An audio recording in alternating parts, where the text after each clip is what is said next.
Assalamualaikum warahmatullahi wabarakatuh.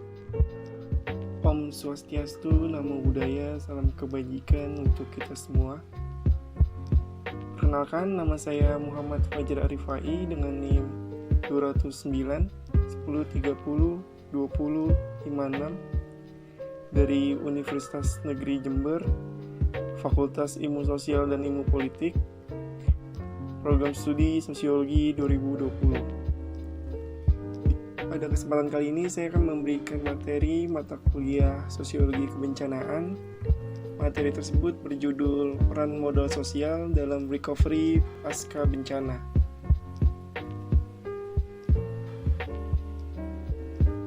Dalam materi peran modal sosial dalam recovery pasca bencana ini terdapat 4 subbab atau 4 poin yang akan kita bahas. Yang pertama itu adalah pengertian modal sosial menurut para ahli.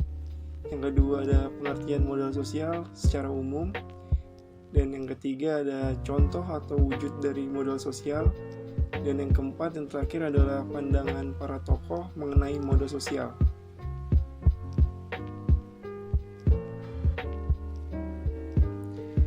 Yang pertama adalah Ibrahim pada tahun 2006. Beliau menyebutkan bahwa hakikat modal sosial adalah hubungan sosial yang terjalin dalam kehidupan sehari-hari warga masyarakat, di mana hubungan sosial mencerminkan hasil interaksi sosial dalam waktu yang relatif lama sehingga menghasilkan jaringan, pola kerjasama, pertukaran sosial, saling percaya, termasuk norma dan nilai yang mendasari hubungan sosial tersebut. Pola hubungan sosial inilah yang mendasari kegiatan bersama atau kegiatan kolektif antar warga masyarakat. Dengan demikian, masyarakat tersebut mampu mengatasi masalah mereka secara bersama-sama atau partisipasi aktif. Kegiatan bersama atau kolektif antar warga masyarakat dapat terbangun bila terpenuhi kesediaan elemen-elemen modal sosial. Elemen-elemen modal sosial tersebut diantaranya adalah yang pertama, hubungan saling percaya atau trust. Yang kedua, jaringan sosial atau social network. Yang ketiga ada pranata atau institution. Dan yang terakhir yang keempat adalah resiprositas atau pertukaran timbal balik.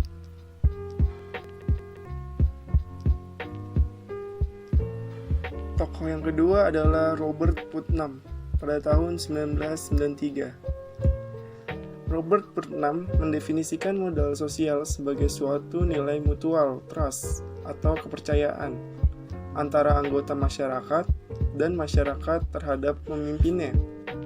Modal sosial didefinisikan sebagai institusi sosial yang melibatkan jaringan atau networks, norma-norma, dan kepercayaan sosial atau social trust yang mendorong pada sebuah kolaborasi sosial atau koordinasi dan kooperasi untuk kepentingan bersama. Hal ini juga mengandung pengertian bahwa diperlukan adanya suatu social networks, ikatan atau jaringan sosial yang ada dalam masyarakat, dan norma yang mendorong produktivitas komunitas. Bahkan, lebih jauh, Putnam melonggarkan pemakaian asosiasi horizontal, tidak hanya yang memberikan desirable outcome atau hasil pendapatan yang diharapkan, melainkan juga undesirable outcome atau hasil tambahan.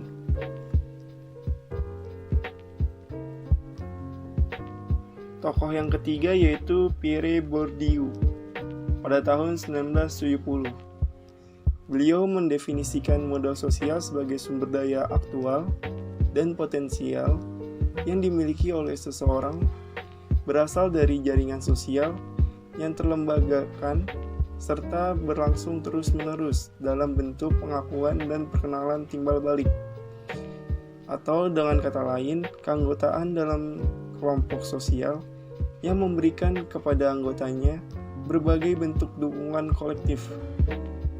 Dalam pengertian ini, modal sosial menekankan pentingnya transformasi dari hubungan sosial yang sesaat dan rapuh sebagai pertetanggaan, pertemanan, atau kekeluargaan menjadi hubungan yang bersifat jangka panjang yang diwarnai oleh perasaan, kewajiban terhadap orang lain. Bourdieu juga menegaskan tentang modal sosial sebagai suatu yang berhubungan dengan yang lain. Bourdieu juga menegaskan tentang modal sosial sebagai suatu yang berhubungan satu dengan yang lain, baik ekonomi, budaya, maupun bentuk-bentuk sosial kapital atau modal sosial berupa institusi lokal maupun kekayaan sumber daya alamnya. Pendapatnya menegaskan tentang modal sosial mengacu pada keuntungan dan kesempatan yang didapatkan seseorang di dalam masyarakat melalui keanggotaannya dalam entitas tertentu seperti paguyuban, kelompok arisan, atau asosiasi tertentu.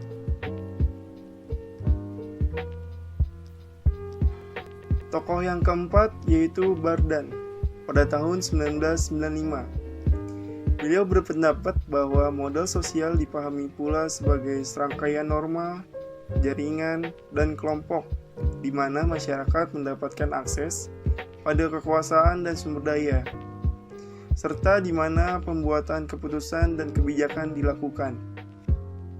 Tokoh yang kelima yaitu Dede Mariana pada tahun 2008. Menurut Dede, terdapat demikian banyak definisi kapital sosial dalam berbagai literatur, termasuk perbedaan penggunaan kata yang digunakan untuk menggambarkan konsep yang sama, antara lain energi sosial, spirit komunitas, ketertarikan sosial, kebijakan warga, jaringan komunitas, ozon sosial, persahabatan yang luas, kehidupan komunitas, sumber daya sosial, dan jaringan sosial, kehidupan ketetanggaan, dan perekat sosial. Materi selanjutnya yaitu pengertian umum dari modal sosial. Modal sosial adalah suatu serangkaian nilai atau norma-norma informal yang dimiliki bersama diantaranya para anggota suatu kelompok masyarakat yang saling terikat, yang didasarkan pada nilai kepercayaan, norma, dan jaringan sosial. Materi selanjutnya yaitu contoh atau wujud dari modal sosial. Yang pertama adalah hubungan sosial. Hubungan sosial merupakan suatu bentuk komunikasi bersama lewat hidup berdampingan sebagai interaksi antar individu. Ini diperlukan sebab interaksi antar individu membuka kemungkinan campur tangan dan kepedulian individu terhadap individu yang lain. Bentuk ini mempunyai nilai positif karena masyarakat mempunyai keadilan sosial di lingkungannya. Yang kedua adalah adat dan nilai lokal. Ada banyak adat dan kultur yang masih terpelihara erat dalam lingkungan kita. Budaya tersebut kita akui tidak semua bersifat demokratis. Ada juga budaya-budaya dalam masyarakat yang terkadang sangat feodal, bahkan sangat tidak demokratis. Namun, dalam perjalanan sejarah masyarakat kita, banyak sekali nilai dan budaya lokal yang bisa kita junjung tinggi sebagai suatu modal yang menjunjung tinggi kebersamaan, kerjasama, dan hubungan sosial dalam masyarakat.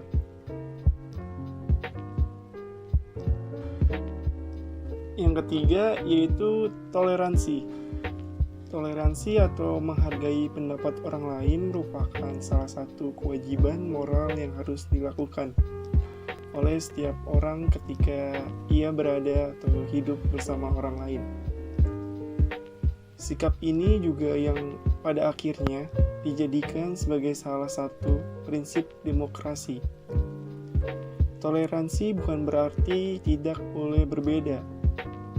Toleransi juga bukan berarti diam tidak berpendapat. Namun, toleransi bermakna sebagai suatu penghargaan terhadap orang lain. Memberikan kesempatan kepada orang lain untuk berbicara serta menyadari bahwa pada dasarnya setiap orang mempunyai kepentingan yang berbeda.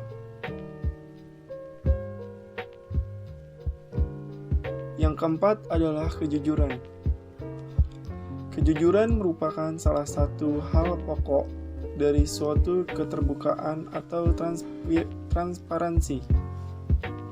Dalam masyarakat kita, hal ini sudah ada, dan ini sangat mendukung perkembangan masyarakat ke arah yang lebih demokratis.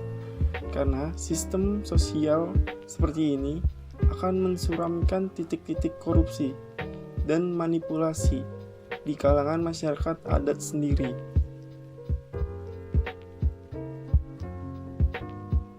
Yang kelima yaitu kesediaan untuk mendengar. Dalam belajar demokrasi, kita sangat tidak asing dengan upaya seperti menghormati pendapat orang lain, toleransi, dan lain-lain. Namun ada satu hal yang hampir terlupakan, yaitu tentang kesediaan mendengar pendapat orang lain. Begitu juga dengan bernegara. Kearifan mendengar suara rakyat merupakan salah satu bentuk toleransi dan penghargaan negara terhadap masyarakat. Ada yang berkembang di dalam masyarakat sebagai suara rakyat haruslah ditampung, disimak, dan dipahami untuk mengkaji ulang kebijakannya. Kekuasaan yang tidak mampu lagi mendengar suara anggotanya adalah kekuasaan yang tidak lagi inspiratif dan tidak menjalankan kedaulatan rakyat. Kekuasaan seperti ini harus direformasi.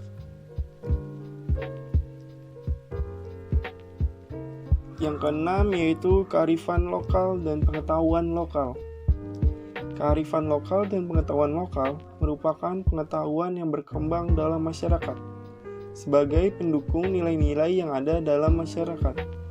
Penghargaan terhadap nilai lokal ini muncul kebersamaan antara anggota masyarakat yang akan diturunkan kepada generasi-generasi berikutnya. Yang ketujuh yaitu jaringan sosial.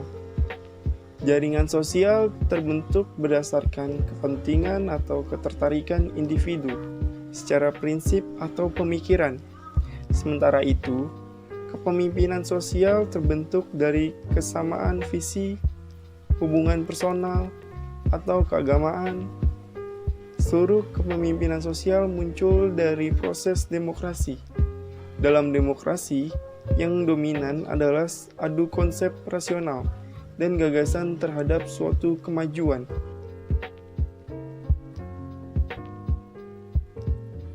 Yang kedelapan yaitu kepercayaan.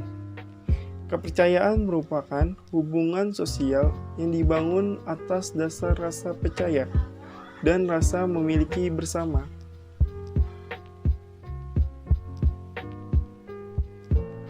Materi selanjutnya yaitu pandangan para tokoh mengenai modal sosial.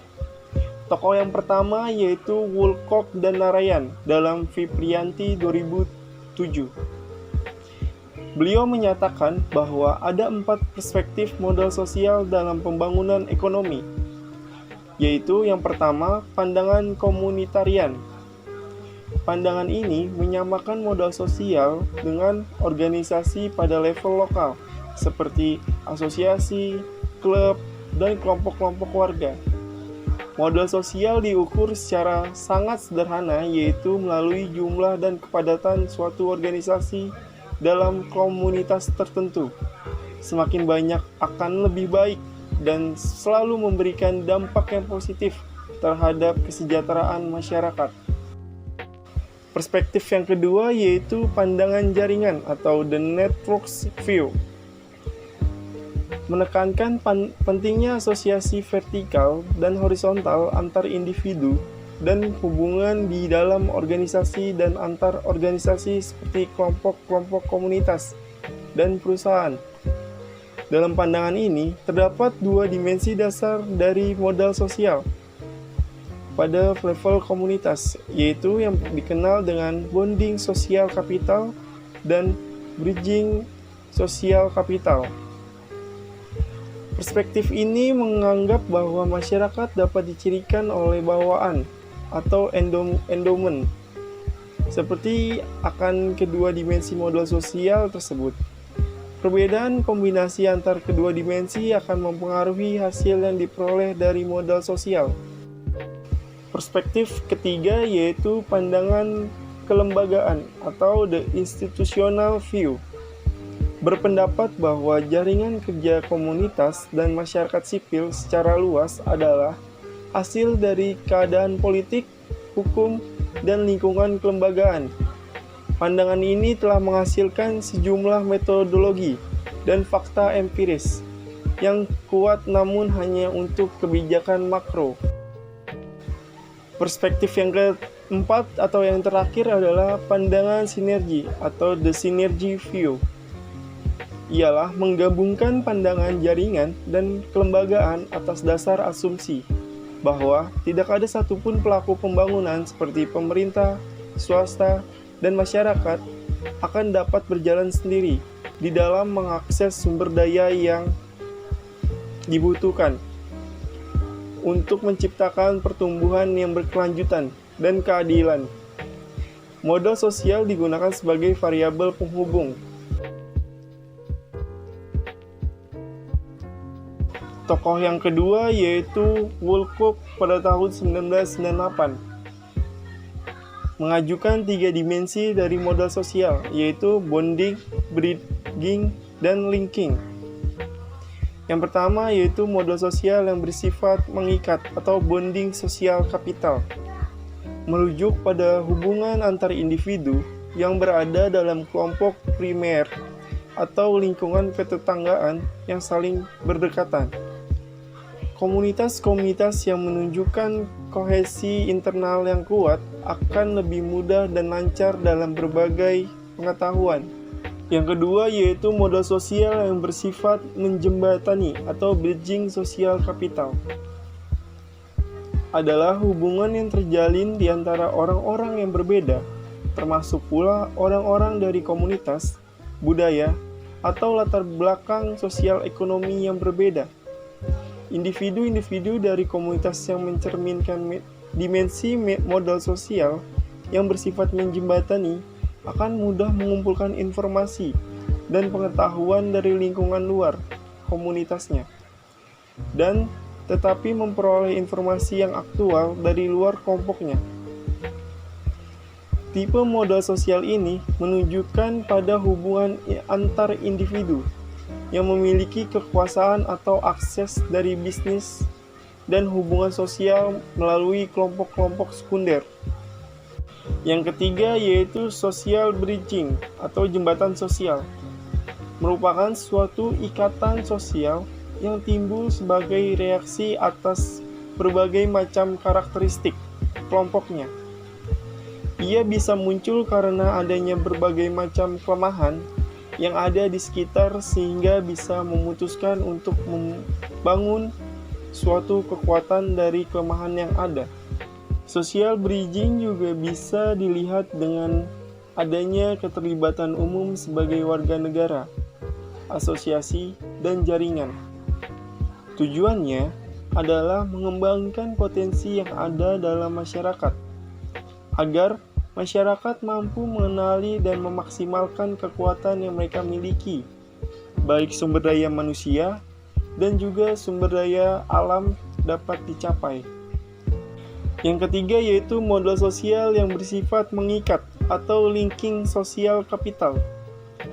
Memungkinkan individu-individu untuk mengenali dan mengelola sumber daya, ide, informasi, dan pengetahuan dalam suatu komunitas atau kelompok pada level pembentukan dan partisipasi dalam organisasi formal. Model sosial yang bersifat mengikat juga merupakan hubungan sosial yang dikarakteristikkan dengan adanya hubungan di antara beberapa level dari kekuatan sosial maupun status sosial yang ada dalam masyarakat. Misalnya, hubungan antar elit politik dengan masyarakat umum. Dalam hal ini, elit politik yang dipandang khalayak sebagai publik figur atau tokoh dan mempunyai status sosial daripada masyarakat kebanyakan. Namun, mereka sama-sama mempunyai kepentingan untuk mengadakan hubungan. Pada dasarnya, ketiga tipe modal sosial ini dapat bekerja tergantung dari keadaannya. Ini dapat bekerja dalam kelemahan maupun kelebihan dalam suatu masyarakat. Ia dapat digunakan dan dijadikan pendukung sekaligus penghambat dalam ikatan sosial tergantung bagaimana individu dan masyarakat memakainya. Tokoh yang ketiga yaitu Grutter et al. Pada tahun 2003 menyatakan bahwa hubungan atau jaringan sosial dibedakan menjadi 3 hal. Yang pertama, bonding sosial kapital atau ketertarikan horizontal, yaitu ikatan dengan orang-orang yang memiliki karakter demografis yang sama seperti tingkat sosial ekonomi, etnis, misalnya anggota keluarga, tetangga, teman dekat, dan rekan kerja. Ikatan ini sering disebut sebagai perekat sosial. Hubungan kekerabatan ini bisa menyebabkan adanya rasa empati atau kebersamaan. Bisa juga mewujudkan rasa simpati, rasa berkewajiban, rasa percaya, resiprositas, pengakuan timbal balik nilai kebudayaan yang mereka percaya. Rule of law atau aturan main merupakan aturan atau kesepakatan bersama dalam masyarakat. Bentuk aturan ini bisa formal dengan sanksi yang jelas seperti aturan undang-undang. Namun, bisa juga sanksi non-formal yang akan diberikan masyarakat kepada anggota masyarakatnya berupa pengucilan, rasa tidak hormat, bahkan dianggap tidak ada dalam suatu lingkungan komunitasnya. Ini menimbulkan ketakutan dari setiap anggota masyarakat yang tidak melaksanakan bagian dari tanggung jawabnya. Hal ini berakibat adanya social order atau keteraturan dalam masyarakat. Yang kedua, bridging sosial kapital atau keterkaitan horizontal dengan pihak yang berbeda karakter, yaitu ikatan dengan orang-orang yang tidak memiliki karakter yang sama, misalnya kenalan, teman dari etnis lain, teman dari teman. Ikatan ini sering disebut sebagai pelumas sosial. Yang ketiga yaitu linking sosial kapital atau keterkaitan vertikal, yaitu ikatan dengan orang-orang yang memiliki otoritas atau status sosial yang lebih tinggi, misalnya ikatan dengan anggota parlemen, polisi, kepala daerah, dan sebagainya.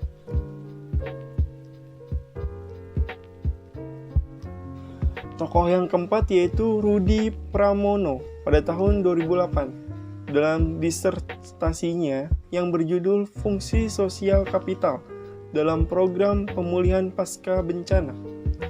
Dalam penelitian ini menemukan bahwa kinerja kapital sosial yang tinggi mempunyai pengaruh positif dalam keberhasilan program pemulihan pasca bencana.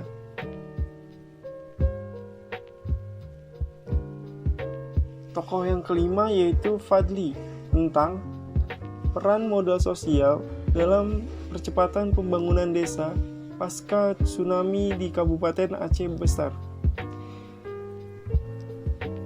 Hasil penelitian menunjukkan bahwa modal sosial merupakan faktor krusial yang mendorong percepatan pembangunan desa pasca tsunami di Aceh Besar. Di samping modal manusia, modal fisik, dan modal ekonomi, penelitian ini bertujuan untuk menganalisis perbedaan stok modal sosial masyarakat di masing-masing desa, menganalisis pengaruh modal sosial terhadap percepatan pembangunan rumah, dan menganalisis pengaruh modal sosial terhadap peningkatan pendapatan masyarakat pasca tsunami. Hasil penelitian menunjukkan bahwa Modal sosial berpengaruh terhadap percepatan pembangunan desa pasca tsunami besar di Aceh Besar, terutama terhadap pembangunan perumahan dan peningkatan pendapatan keluarga. Profesor Samsul Ma'arif dan kawan-kawan tentang peran sosial kapital dalam memperkuat kapasitas pengurangan risiko bencana berbasis masyarakat. Studi pada masyarakat lereng Pegunungan Argopuro pasca banjir bandang di Kecamatan Panti. Hasil dari penelitian menunjukkan homogenitas jaringan sosial yang ada di masyarakat bersifat primordial. Adanya homogenitas jaringan tersebut membuat jaringan sosial pada masyarakat bersifat inward looking dengan spektrum radius of truth yang pendek atau sempit, sehingga memiliki bobot resiprositas lemah.